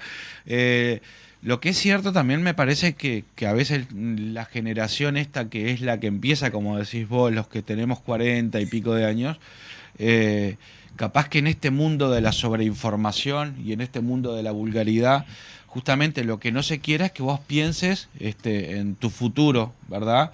Y a veces nos compramos ese verso, ¿verdad?, de que esto no va a pasar dentro de tanto tiempo, pero no, te va a pasar porque te va a pasar, o sea, presta atención ahora, porque es donde se está dirimiendo lo que te va a pasar en cuando tu te futuro. jubiles. O sea, Eso. importa, Sí, y vaya que importa que la gente se involucre en este tema, porque no es solamente para la gente, diríamos, de que esto va a pasar alguna vez. No, te va a pasar a vos. Y además, Presta atención. Además, la realidad es que hoy, con este sistema, tampoco la gente se jubila a los 60 y a los 65 como está. Se jubila mucho más adelante señora. por distintos factores. Sí. O sea que tampoco nos vamos a jubilar a los 70, Sí, sino sí. que vamos a seguir trabajando Sí, sí. hasta... Es lógico, pero con jubilaciones que a veces no superan los 15.000 o 16.000 pesos, ¿cómo hace una persona para vivir dignamente su vida?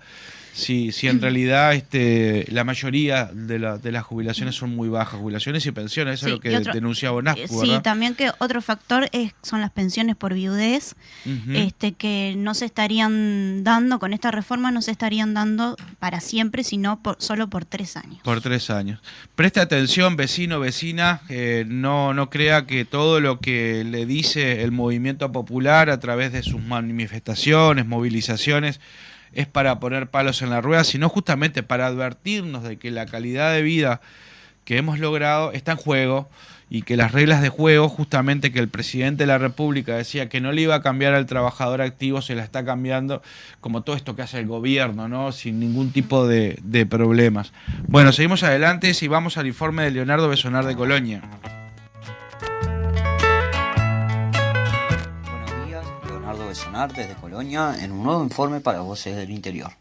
La semana próxima, el frigorífico de Rosario Rodantel retomará el personal que fue enviado al seguro de paro el año pasado. El anuncio fue realizado por el diputado coloniense. Los trabajadores aguardan que se confirme una reunión que se celebrará en la Dilatra. La semana próxima, funcionarios administrativos y trabajadores de la planta industrial del frigorífico de Rodantel de Rosario volverán a sus puestos de trabajo tras haber permanecido un año en el seguro de paro. La semana pasada, China informó el cese de esa suspensión a la empresa pichonera. En tanto, el viernes 30, el diputado coloniense Nicolás Viera del Frente Amplio anunció que la próxima semana ese frigorífico comenzará a funcionar con normalidad. La semana próxima, los operarios y administradores se reintegrarán para las tareas de reacondicionamiento. El presidente del sindicato de trabajadores de Rodantel dijo: esperamos que esta noticia sea confirmada en la reunión que tendremos en la próxima semana en la DINATRA, Dirección Nacional de Trabajo. Este viernes a la tarde, los diputados tienen la línea directa con los responsables de la planta y saben de primera mano cuáles son los planes para el retorno de los trabajadores. Espectáculo a beneficio de Puñadito de Arena. Para poder viajar a Costa Rica en representación de Uruguay al Festival Internacional Sonamos Latinoamérica 2023. Desde Montevideo vendrá por primera vez a Colonia Natalia Tejera, en Tribu de Ganadores de Guitarra Negra 2021. Actúa Leonardo Rodríguez y cierra Puñadito de Arena. Comidas típicas, precios populares, entrada gratuita. Será el viernes 18 de noviembre a las 20 horas en el Club Nacional de Fútbol de Colonia. Pescadores artesanales instalaron casi media docena de barcazas de gran porte en Artilleros. Pescadores artesanales, de los que abundan en la zona de Colonia, se instalaron ayer de mañana en la desembocadura del arroyo entre Artilleros y Santa Ana. La subprefectura de Juan Lacase notificó la prohibición de acampar y de circular con vehículos en la playa y los intimó a retirarse. En una disputa que parece no tener fin, en este caso se trata de casi media docena de barcazas grandes tiradas por camionetas y tractores que se pusieron a acampar en la zona. Así es el esfuerzo de los vecinos por recuperar la duna primaria con cercas captoras y demás se desvanece por el tránsito ilegal de los vehículos por la arena, a poco del inicio de la temporada. Junta Departamental. La Junta Departamental de Colonia rechaza proyecto de decreto sobre modificaciones de medida cautelar respecto a la construcción de la Rambla de Nueva Palmira. El decreto, presentado por el Ejecutivo Comunal, fue devuelto para que se elabore un plan especial y de forma urgente. El pasado martes, la Junta Departamental de Colonia sesionó de forma extraordinaria para tratar varios puntos, entre ellos el proyecto de decreto enviado por el Ejecutivo Departamental mediante el cual modifica el artículo 28 del Plan de Ordenamiento Territorial y Desarrollo Sostenible de Nueva Palmira y su área de influencia aprobado en 2018. El documento enviado por la comuna propone, por ejemplo, restringir el área de edificación de 50 a 21 metros en algunos tramos del frente costero y propone en un futuro paseo o rambla podría ubicarse únicamente entre las calles La Paz y General Flores. La vigencia de esta medida cautelar establecida hasta la aprobación de un plan especial, el cual es un instrumento que dispone la Ley Nacional de Ordenamiento Territorial 18.308, el edil del Frente Amplio, José Manuel Arenas, expresó que esta herramienta implica el procedimiento complejo, con informes de direcciones nacionales relacionadas a apuestas, manifestaciones, audiencias públicas y posteriormente aprobación de la Junta Departamental de Colonia. El plan no se ha llevado a cabo, por lo que entendemos que sería ilegal modificar la medida cautelar, agregó Arenas. El decreto enviado tuvo su tratamiento en la Comisión de Legislación y con voto de todas sus integrantes, tanto del Frente Amplio como del Partido Nacional, se resolvió aconsejar a la Junta Departamental a que volviera el expediente al Ejecutivo, expresó Arenas. En la sesión del martes, la Junta Departamental de Colonia votó que el expediente vuelva a la Intendencia de Colonia para que de forma urgente comience la elaboración de un plan especial y que a través de todas las etapas previstas le dé un marco definitivo a esa zona de Nueva Palmira, enfatizó el edil Frente Amplista. En la sesión hubo distintas intervenciones sobre el tema, fundamentalmente de los ediles departamentales que son de la localidad de Nueva Palmira, como Heber Márquez del Frente Amplio y Andrés Pasarino y Julio César Urán del Partido Nacional, además de los ediles que estuvieron trabajando en la comisión y dieron su interpelación sobre el tema. Les informó Leonardo Besonar. Bien, entonces así dejamos atrás el informe de Leonardo Besonar y de esta manera nos vamos a una pausa. Bien, volvemos entonces con el último bloque de Voces del Interior y ahora nos vamos para Rocha para escuchar el informe de Magela Altier. Muy buenos días, compañeros, compañeras de Voces del Interior. Les informa desde Rocha Magela Altier. Y comenzamos con una noticia del ámbito político. La senadora rochense del Frente Amplio, Sandra Lasso, señaló la omisión del gobierno ante situaciones de emergencia alimentaria y la denuncia que se hace en Fiscalía por supuestas irregularidades de la Coordinadora Solidaria de Ollas Populares. Le llama la atención a la legisladora que el gobierno siempre ponga la lupa sobre los más pobres que continúan en emergencia alimentaria y deben seguir recurriendo a las ollas. Es el Estado el que está omiso, afirmó, y es la solidaridad de la gente que trabaja en las ollas la que ayuda a las personas más necesitadas que no son atendidas. En este, como en otros casos, el gobierno apunta a judicializar las situaciones y lamenta que no se haya puesto la misma lupa, la misma atención para juzgar los hechos bochornosos como el caso Marcet o el Astesiano. En el mismo sentido, AFUTU, la Asociación de Funcionarios de UTU, señala las más de 1.000 canastas entregadas a alumnos de UTU por parte del gremio para compensar los recortes en becas y otras ayudas. Ante la ausencia de la atención del gobierno, el gremio tuvo que repartir con sus recursos 1.000 canastas para estudiantes de UTU que están pasando hambre. Los recortes se hacen sentir en todo el país y muchos adolescentes deben seguir recurriendo a las ollas populares. El plenario intersindical de Rocha, mientras tanto, movilizó el centro de la ciudad por el paro general parcial del 15 de noviembre bajo la consigna que no te roben el futuro contra el modelo de la desigualdad y hacia el Congreso del Pueblo. Ubicadas en algunas esquinas de la ciudad, las brigadas de trabajadores y trabajadoras repartieron volantes informando sobre la reforma jubilatoria que intenta imponer el gobierno y que traerá más años de trabajo y menos jubilación. También se destacó que mientras hay crecimiento económico, se reparten más de 1 millón de platos en ollas y merenderos populares y más de 500.000 personas perciben salarios por debajo de las necesidades básicas, así como aumentan la desocupación y el trabajo informal. Una actividad interesante en el Liceo número 1 de Rocha, Cine Debate, sobre la película La Noche de los Lápices.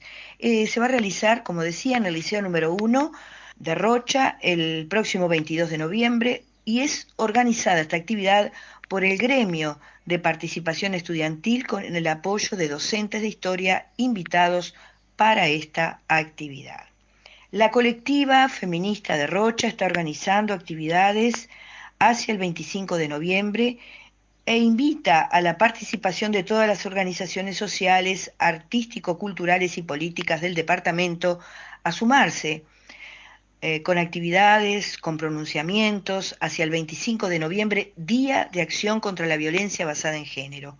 Se les solicita además informar con anticipación, con el aporte que vayan a realizar, carteleras, volanteadas, videos, parlantes, intervenciones en las redes o en los medios de comunicación, etcétera, para elaborar una agenda que permita difundir con tiempo y no superponer actividades. Realmente va a ser grande la movida el próximo 25 de noviembre en todo el departamento. Comenzará en el Cabo Polonio la filmación de una producción argentina, una película para Disney, con la participación de Carmen Maura y Sofía Gala. No es la primera vez que nuestro departamento es elegido como locación de cine. Por recordar solo alguna de esas películas, La Perrera, que fue filmada en La Pedrera, con la actuación de Daniel Hendler y de varios habitantes del balneario, en una producción argentino-canadiense. Y hace unos días nomás tuvimos en La Paloma y en Rocha el lanzamiento de una película que surgió de un guión escrito por un niño palomense en el marco de un taller de cine que coordina un cineasta argentino. Hoy la noticia es Cabo Polonio y una película protagonizada por la actriz española Carmen Maura, una de las chicas Almodóvar. El próximo domingo se realiza la Peña del Buen Vivir en el barrio Hipódromo de Rocha, a beneficio de la cooperativa de trabajo El Buen Vivir. Es en la chacra de Juvencio, con ricas empanadas, juegos infantiles, cantina, las voces de Betina Costa y Alejandro Arbulo, y se culmina, por supuesto, con un fogón del Buen Vivir. En el marco de la celebración de los 15 años del CURE, Centro Universitario Regional Este, los Juegos Universitarios de Primavera de Bienestar Universitario, que se realizan todos los años en distintos lugares del país, esta vez serán en La Aguada, los días 18, 19 y 20 de noviembre, este fin de semana. Se trata de un encuentro deportivo, recreativo y cultural que integra a la comunidad udelar de todo el país. Se instalarán canchas de vóley, de fútbol y otras propuestas como tejo, ping-pong y juegos inclusivos. La Tecnicatura de Deportes Acuáticos de la UTU, que se dicta en La Paloma, organiza talleres de surf y duatlón. En tanto, el Club Náutico Sudestada de La Paloma pone a disposición sus embarcaciones para paseo, entrenamiento y clases. En la noche del sábado están previstas actividades artísticas con el taller de teatro de Emilio Gallardo y el taller de murga de Rafael Antoñaza y Álvaro Pintos. Llega desde Montevideo Murga La Funcionante y por Rocha la murga del Cure Los Morrocollos. También está prevista una fiesta de karaoke y actividades teatrales con técnicas de improvisación. Estos juegos también tienen el objetivo de integrar la UDELAR a la sociedad. Habrán talleres de orientación vocacional y becas para estudiantes que van a culminar estudios secundarios. Hasta aquí el informe de este jueves. Nos volvemos a escuchar el próximo jueves. Hasta la próxima. Pensionado de estudiantes, pasando a integrar. Bien, volvemos entonces ya en el tramo final de como es de Voces del Interior. Y bueno, y como le decíamos al comienzo del programa, ¿verdad? Esto que de algún modo en Voces del Interior hemos estado tratando con frecuencia con distintos actores, inclusive tanto desde el punto de vista científico, político, social, desde el punto de vista sindical, que era justamente este proyecto que estaba allí para ser desarrollado en la costa del Río de la Plata, en la playa Arasatí de San José. Que era justamente la instalación de una potabilizadora de agua bueno, el gobierno decidió entonces en definitiva ir adelante con este proyecto, dejando atrás todo ese bagaje de conocimiento que se fue vertiendo en este proceso y que indicaba que no era oportuno que eso se desarrollara allí. Bueno, desatendiendo todo ese bagaje, entonces en definitiva el gobierno decide ir por el proyecto más caro, por un gasto más caro que involucra obviamente el desarrollo económico de nuestro país durante 30 años. Y que no va a satisfacer la demanda y el problema que se avisora. Y justamente, ¿no? Bueno, de esto justamente era lo que trataba la conferencia de prensa que brindó el Frente Amplio, donde, bueno, allí se hizo presente también el director por el Frente Amplio, Edgardo Ortuño, que lo tuvimos acá de invitado unos días antes. Pero bueno, entonces si le parece, Fede, vamos a ese audio de la conferencia de prensa de Ortuño. Arriba.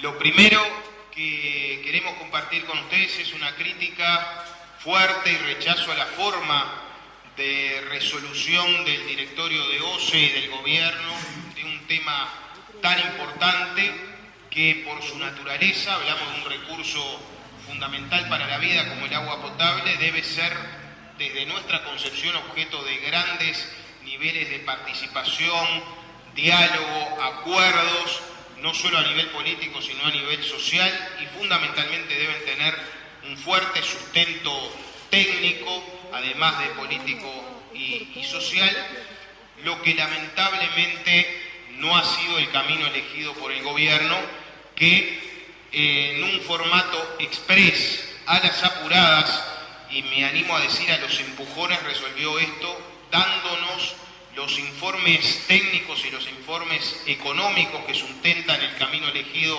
por el gobierno, con menos de 24 horas para su estudio, sin informes técnicos de las gerencias especializadas de la OCE, que tampoco conocían el proyecto de la factibilidad técnica aprobado y que no han sido consultados. Lo primero que queremos destacar es que OCE cumplirá el próximo mes 70 años de vida como empresa pública.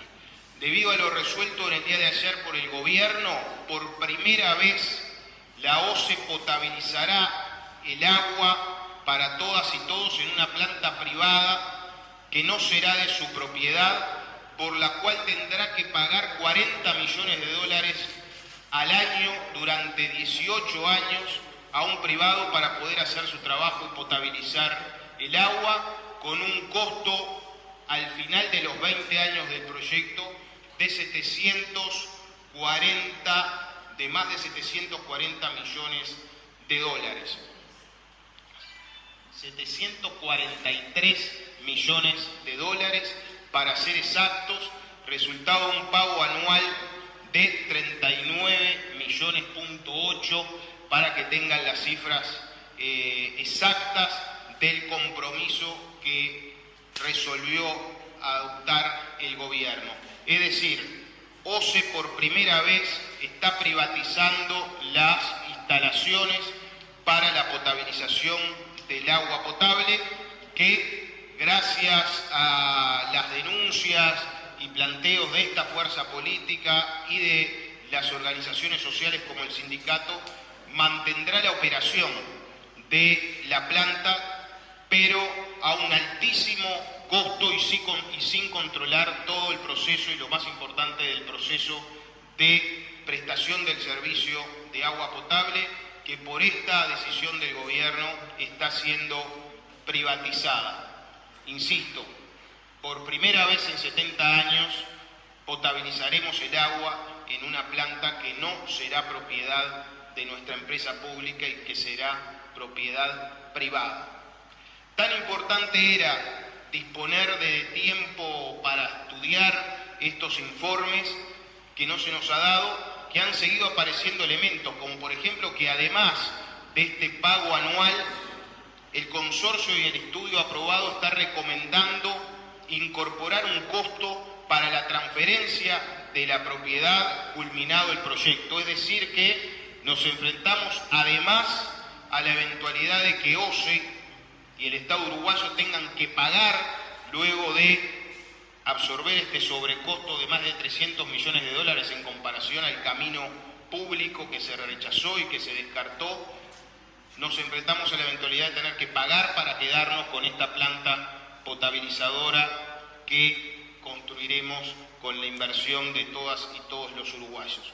No es cierto cuando se dice que esto es una inversión privada y que no le costará nada al sector público, porque si bien es cierto que se pagará cuando esté disponible, es decir, cuando esté culminada las obras, con estos pagos de 40 millones de dólares anuales, y aquí están los flujos económicos para que ustedes puedan consultar, los que fueron aprobados en el día de ayer, el Estado uruguayo terminará pagando, todas y todos, ese sobrecosto total de 743 millones de dólares por este proyecto, que supone una inversión de 210 millones.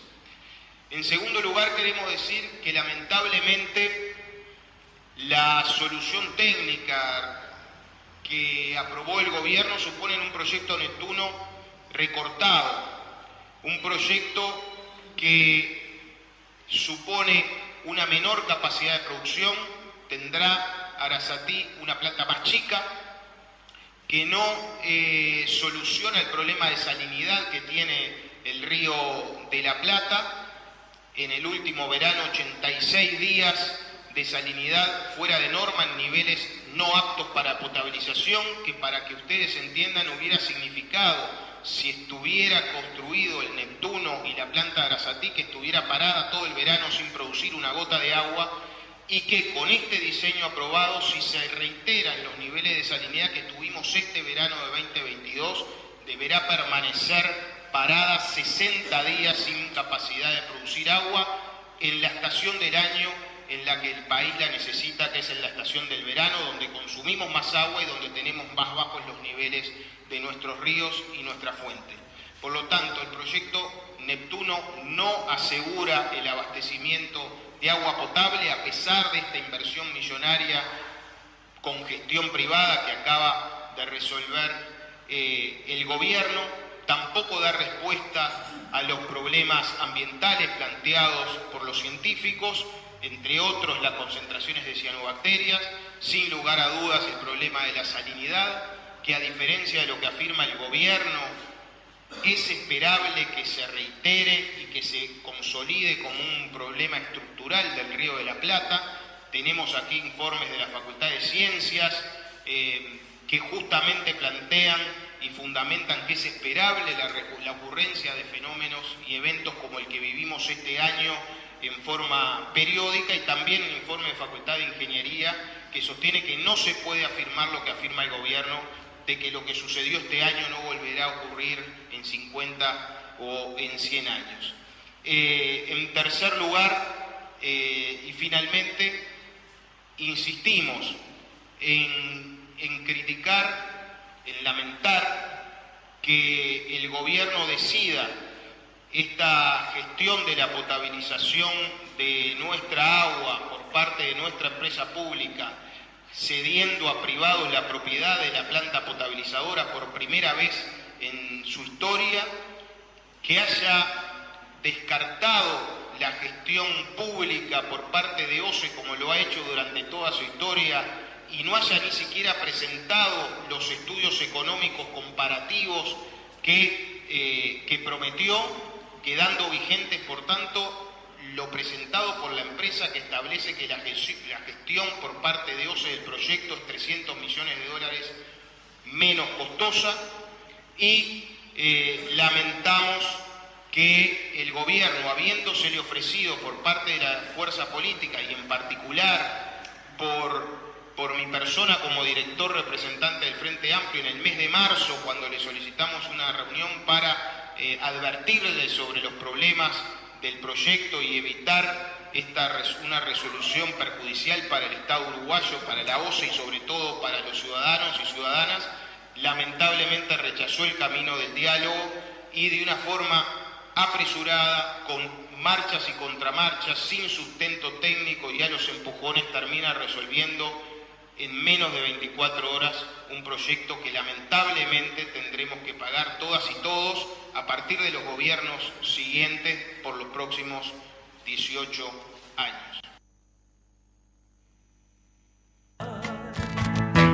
Bien, entonces así estaba Edgardo Ortuño, director de OCE por el Frente Amplio, ahí justamente en este ente, donde bueno daba lo que se había resuelto, las características de lo resuelto, y bueno, básicamente del proyecto nosotros ya hemos informado, seguiremos haciéndolo a pesar de que ya es una decisión tomada, pero que bueno, lo que sí sabemos es de que la decisión en definitiva que está tomando el gobierno va en contra de todas las opiniones de los distintos conglomerados, como decíamos hoy, el científico, lo social, lo político. Bueno, político no, porque obviamente lo han resuelto ahí.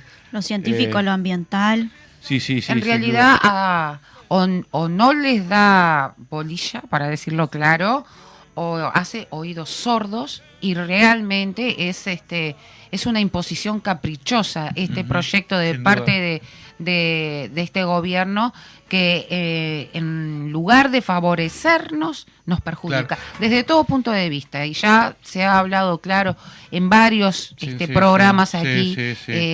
Teniendo en cuenta radio, simplemente las propias características de donde se va a instalar el lugar, como decía Ortuño y lo han dicho acá otras personas que han venido, la cantidad de días de que el agua, ¿verdad?, del Río de la Plata no permite ser utilizada para este fin por la salinidad que tiene, ¿verdad? Y que justamente son en los meses de verano, que es cuando precisas el agua. Entonces, en definitiva, uno no entiende qué diablos está pensando el gobierno cuando va a proponer una cuestión que atenta contra todo el sentido común, y que además pagás un montón de plata más cuando vos en realidad tenías una solución mucho más económica, mucho más viable y más avanzada, que justamente solucionaba en definitiva lo que era el vertido de agua, ¿no? Y en la conferencia de prensa se le preguntó al presidente si no había una violación del artículo 47 de la Constitución, habrá que ver eso también, sí, donde dice que la prestación y el suministro del agua debe correr por OCE, a lo cual él contestó que el suministro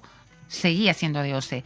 Pero acá echa la ley, echa la trampa, porque en realidad la empresa que se va a encargar de la construcción de esta planta potabilizadora, ellos van a ser los dueños de esta planta potabilizadora, por la cual el Estado OCE le tiene que pagar a esta empresa, todos, nosotros, que vamos a hacer todos, eso vamos a ver que se nos va a subir las tarifas del agua potable, se le tiene que pagar un canon de 40 millones de dólares por año. O sea, OCE se va a encargar, como dice la Constitución, de la prestación y el suministro. Pero lo que es la potabilización del agua, eso va a estar en manos de esta empresa privada, que además tenemos que tener en cuenta que para la potabilización del agua del Río de la Plata, la salinidad que tiene el Río de la Plata, que en épocas también tiene cianobacterias, lo cual no lo hace realmente con una calidad de lo mejor para que sea... Y la intromisión también de una cuestión como esta en un paisaje medioambiental que está en una playa que supuestamente se está por declarar natural. Playa natural. Pero bueno, las contradicciones de este gobierno muchas contradicciones. No nos asombran. La verdad, muy triste. Nos atropellan constantemente. Es hora de irnos, chicos, porque bueno, si nos vemos el próximo Gracias, Fede, jueves. como siempre, por estar ahí. Chau. Un abrazo hasta el jueves. Hasta el jueves.